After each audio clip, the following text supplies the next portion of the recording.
mengecewakan. Yesusku tak pernah gagal. Segala perkara dapat ku tanggung di dalam Dia yang memberi kekuatan.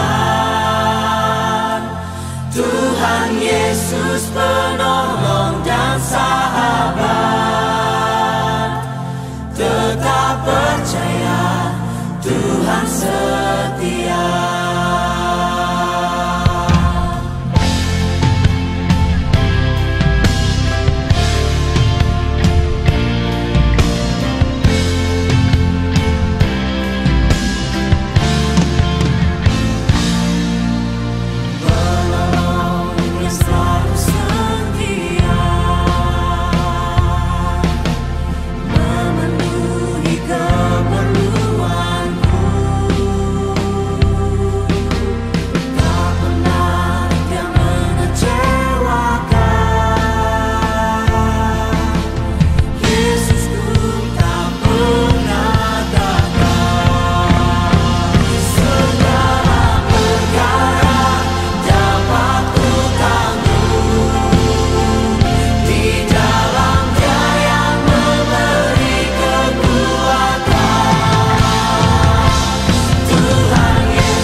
Shalom, Bapak Ibu Saudara yang kasih dalam Tuhan. Sebelum kita mulai, kita akan sama-sama berdoa. Mari kita berdoa.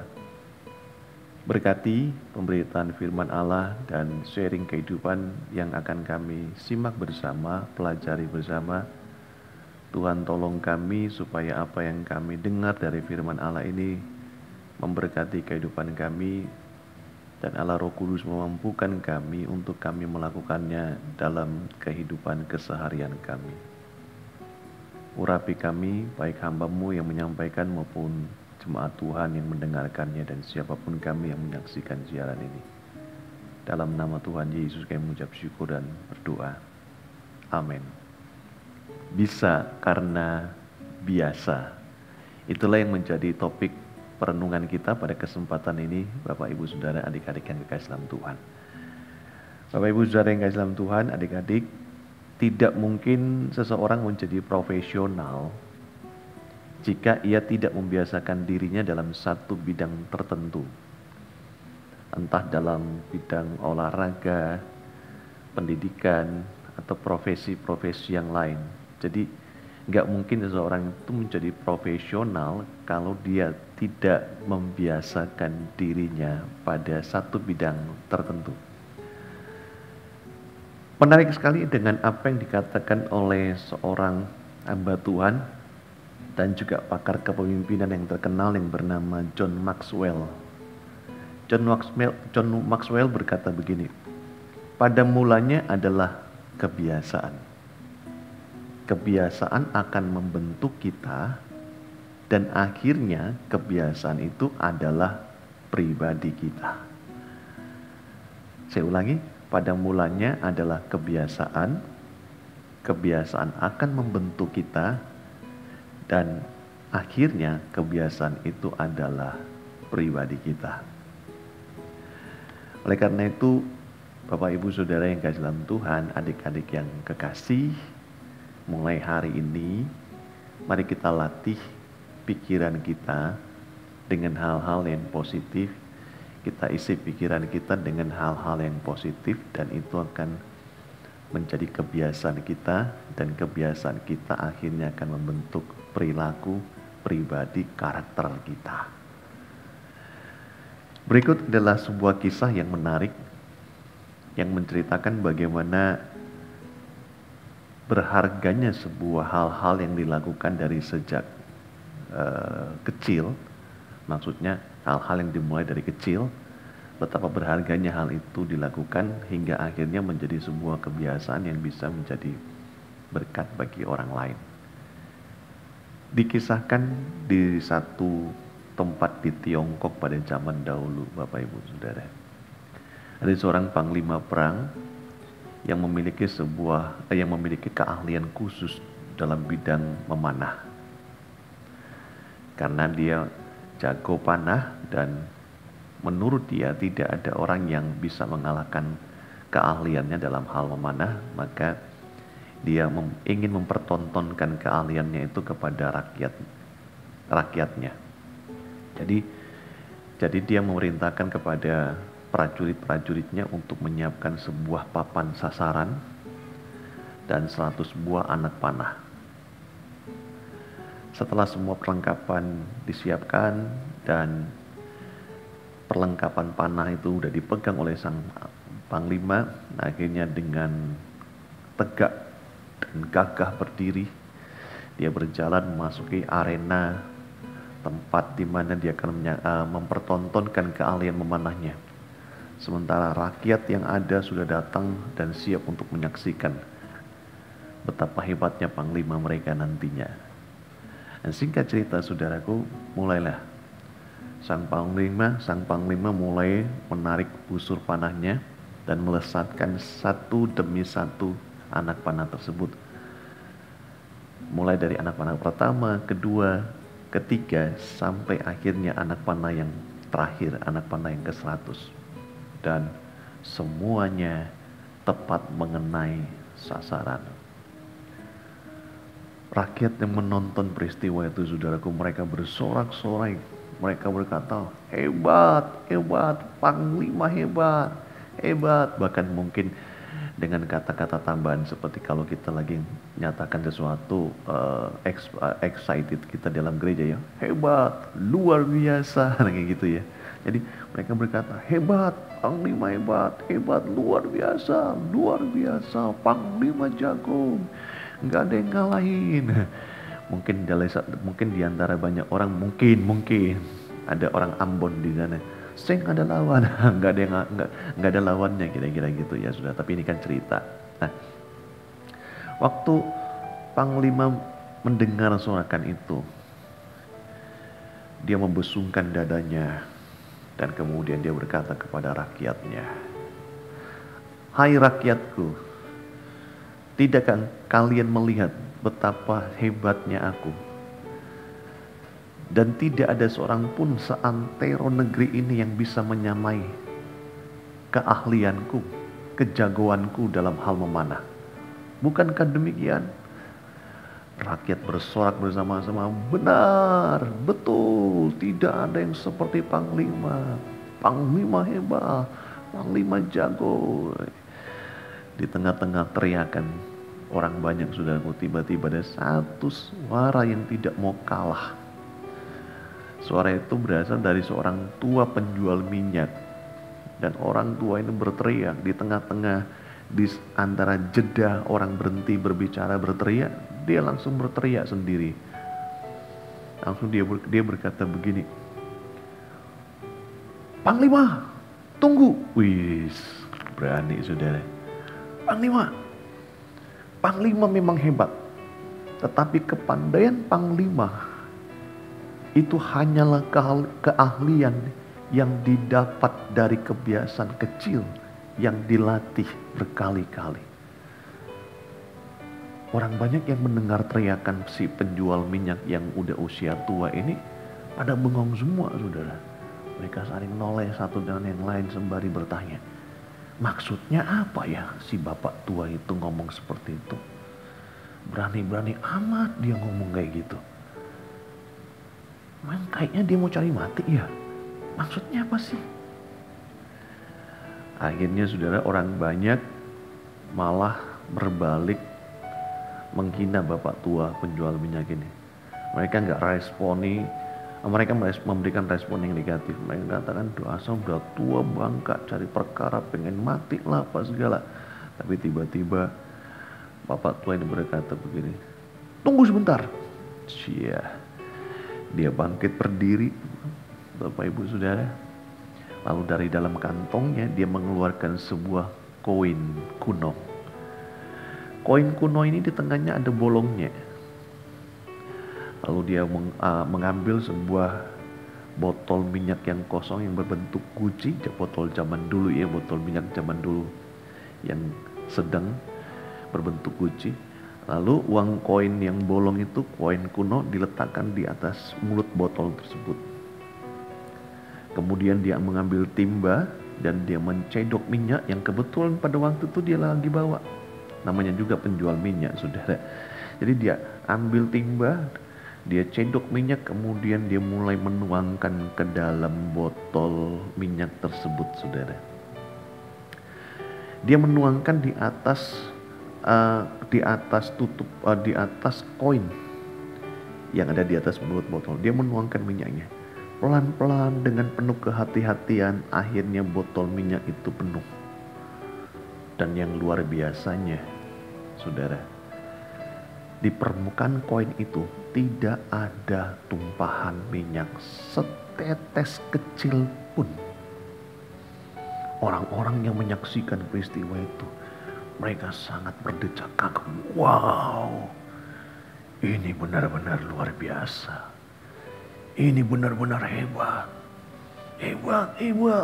Jadi gempar saudara. Rakyat kembali memberikan sorakan kepada si penjual minyak tua itu. Dan panglima yang juga menyaksikan keahlian dari si penjual minyak itu menuangkan minyaknya, berdecak kagum. Memang kamu hebat. Akhirnya saudara, dengan penuh kerendahan hati, si penjual minyak ini berkata kepada panglima. Dia bilang begini, "Panglima memang hebat. Tapi panglima, kebiasaan yang kita sering lakukan berulang-ulang itu akhirnya melahirkan sebuah keahlian dalam diri kita." Panglima mendengar kata bijak dari penjual minyak yang tua itu, menganggukkan kepala, seolah-olah menyetujui. Dan singkat cerita, panglima juga memberikan rasa hormat kepada si penjual minyak yang tua itu.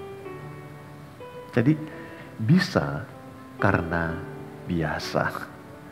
Nah, Bapak Ibu Saudara yang kasih dalam Tuhan, adik-adik yang kekasih, para ahli ilmu jiwa mengatakan bahwa 90% tingkah laku kita sehari-hari, 90% ya, dari tingkah laku kita sehari-hari itu diwarnai dan dipengaruhi oleh kebiasaan kita sehari-hari.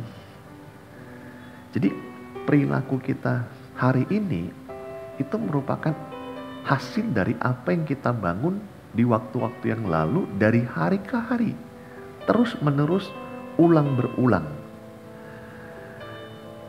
Pada mulanya kebiasaan itu ketika dilakukan, dia seperti sebuah benang yang tidak terlihat.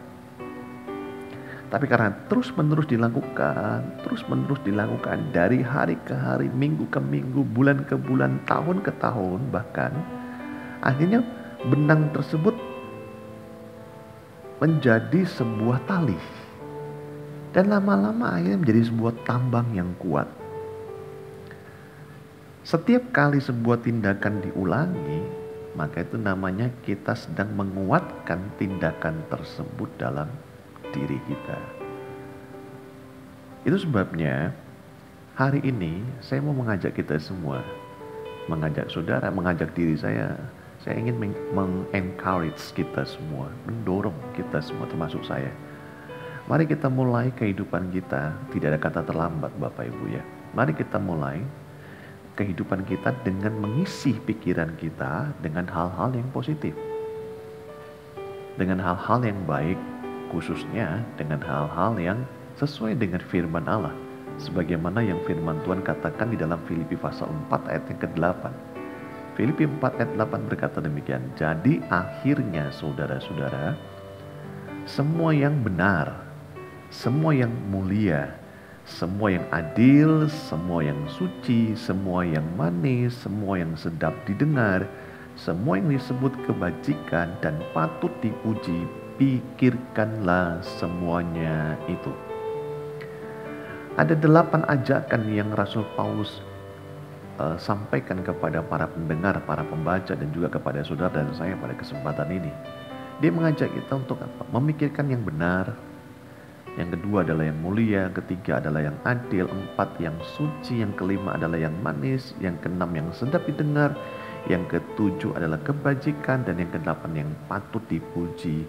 Pikirkanlah semuanya itu. Semua itu adalah hal-hal yang positif.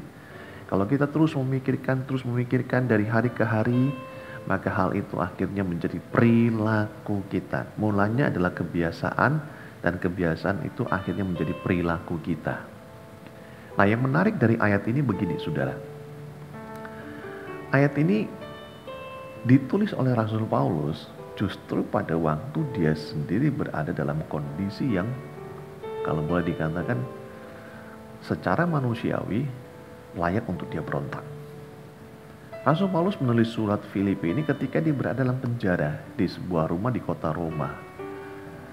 Meskipun di sebuah rumah, tapi saya percaya bahwa pada waktu itu dia dijaga ketat oleh pasukan-pasukan Romawi. Bahkan mungkin dalam imajinasi saya, sekalipun dia ditempatkan dalam sebuah rumah dijaga oleh penjaga-penjaga prajurit-prajurit Romawi, mungkin saja kakinya dirantai atau tangannya dirantai, sehingga itu membuat dia tidak sebebas manusia lainnya ketika berada dalam rumahnya sendiri. Namanya juga orang tahanan kan. Jadi kondisi Paulus pada waktu itu benar-benar sangat bertolak belakang dengan ajakannya dalam kitab Filipi pasal 4 ayat 8 ini. Semua yang benar, mulia, suci, adil, yang sedap, yang manis, yang disebut kebajikan, patut dipuji, pikirkan semua itu. Sementara kondisinya dia nggak bebas. Dia terpenjara dalam sebuah rumah. Kalau mungkin dia bisa berkata sebagaimana layaknya orang-orang yang sedang mengalami penderitaan atau sedang mengalami masa hukuman, mungkin dia akan berkata, aku nyesal nih jadi hamba Tuhan. Aku nyesal dalam kondisi seperti ini. Seharusnya dia bisa mengeluh. Seharusnya dia bisa mempersalahkan dirinya, mempersalahkan orang lain, bahkan mungkin dia mempersalahkan Tuhan. Seharusnya bisa seperti itu. Kan banyak orang Kristen kayak gitu kan. Kalau udah dapat masalah, yang disalahin orang lain, kambing hitam, kambing putih, kambing congek, kambing guling, semuanya dicari, disalah-salahin. Bahkan Tuhan pun disalah-salahin. Bisa amat ya saudara ya. Yang buat salah dia, kok Tuhan loh yang disalah-salahin. Apa sih salah Tuhan sama manusia? Kok sampai manusia sering nyalahin Tuhan? Nah, saya kembali lagi. Jadi Paulus menuliskan hal ini sementara dia sendiri jauh dari kata baik, keadaan baik. Dia bisa saja kecewa kepada Tuhan dan menyalahkan Tuhan. Tapi dia tidak mau melakukan hal itu. Dia tidak mau terpancing dengan pikirannya, dia tidak mau tergoda dengan pikirannya dan perasaannya. Dia menolak untuk terjebak, menyalahkan Tuhan, untuk berpikir negatif, menyesali dirinya, menangisi dirinya, dan sebagainya. Tidak. Dia nggak melakukan itu. Meski dia dalam keadaan buruk, dia justru ingin membuktikan bahwa Injil yang dia beritakan, Yesus Kristus yang dia layani dan dia menghambakan diri kepadanya, benar-benar ada dalam hidupnya, benar-benar ada bersama dengan dia dalam situasi apapun. Nah saudara, jadi dia mengajak semua pembaca suratnya, khususnya jemaat Kristen yang ada di kota Filipi, untuk ayo pikirkan semua yang benar, yang mulia, yang adil, yang suci, yang manis, yang sedap didengar, yang disebut kebajikan, yang patut dipuji. Ayo pikirkan semua itu, isi dalam pikiranmu, seolah-olah begitu ya, seolah-olah dikatakan gitu. Isi semua itu dalam pikiranmu, padahal waktu dia nulis surat ini, mungkin saja tangannya dirantai, kebebasannya terpenjara, dia nggak bisa kemana-mana, dia dijaga oleh prajurit-prajurit, diawasi 24 jam, nggak sebebas orang lain pada waktu itu dan juga pada waktu sekarang, zaman kita. Tapi sekali lagi, dia tidak mau isi pikirannya dengan hal-hal yang negatif, yang akhirnya akan membentuk perilakunya.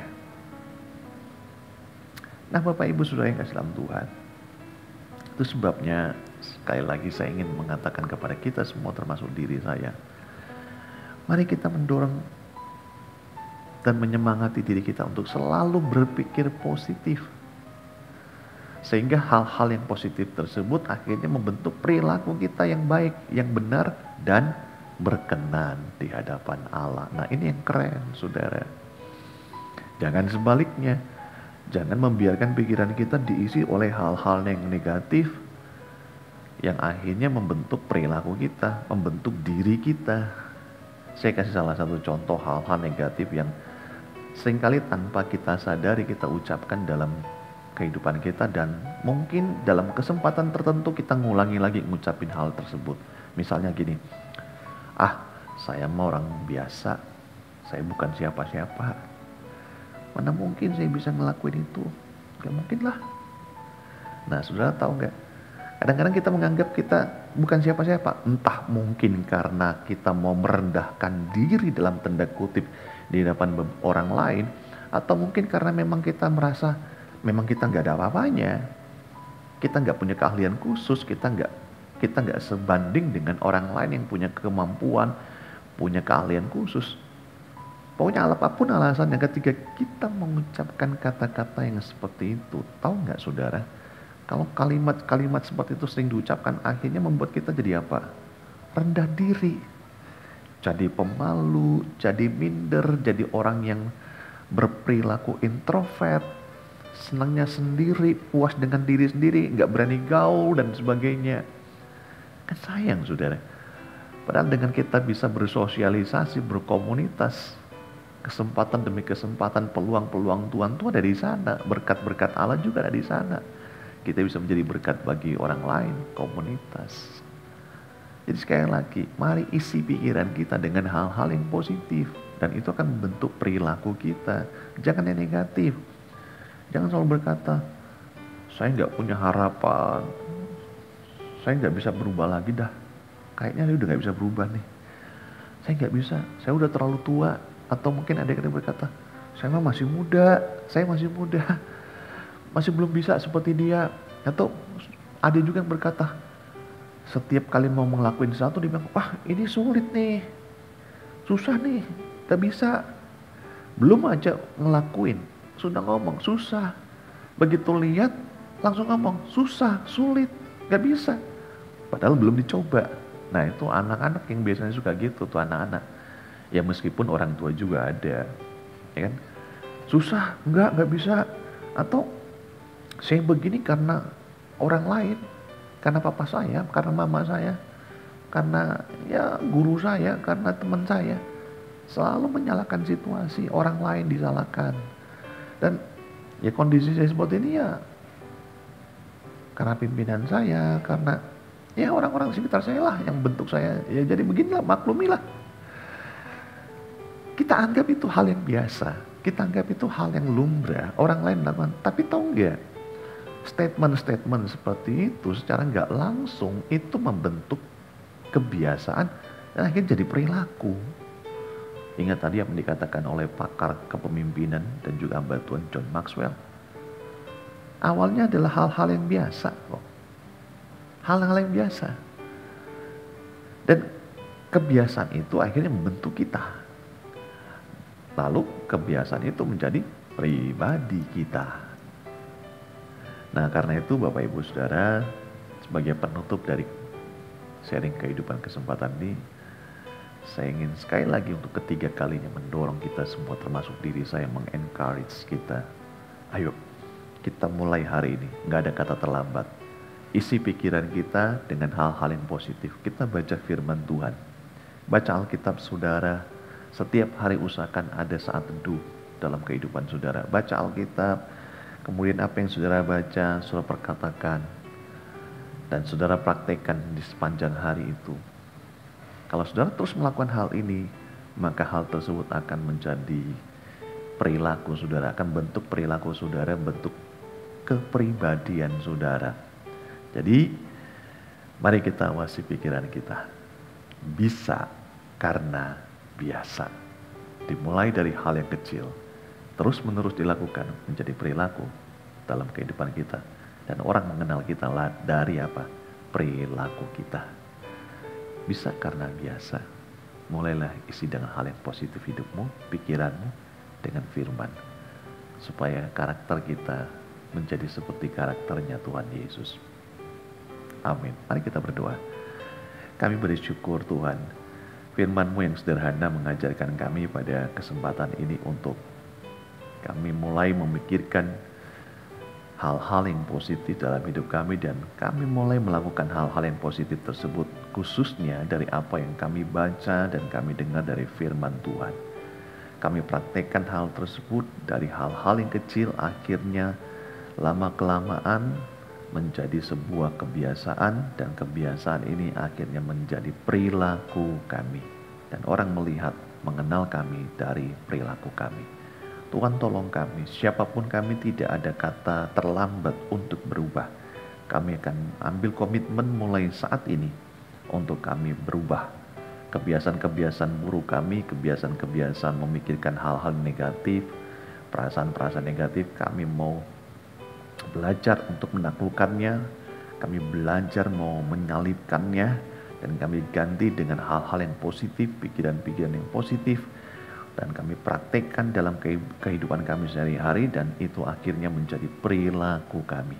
Tolong kami Tuhan. Hamba berdoa untuk semua pendengar, Tuhan berkati, Tuhan berikan pencerahan, pewahyuan yang baru, dan Tuhan sembuhkan untuk semua yang sakit, apapun penyakit mereka, di dalam nama Tuhan Yesus, oleh bilur-bilur Kristus Yesus. Terima kesembuhan-Mu di dalam iman kepada Tuhan Yesus. Bapak Ibu Saudara, sembuhlah engkau dalam nama Tuhan Yesus. Terima kasih Bapa, kami mengucap syukur dan kami berterima kasih dalam nama Tuhan kami dan Juru Selamat kami, Yesus Kristus. Haleluya. Amin. Shalom. Tuhan Yesus berkati saudara semua.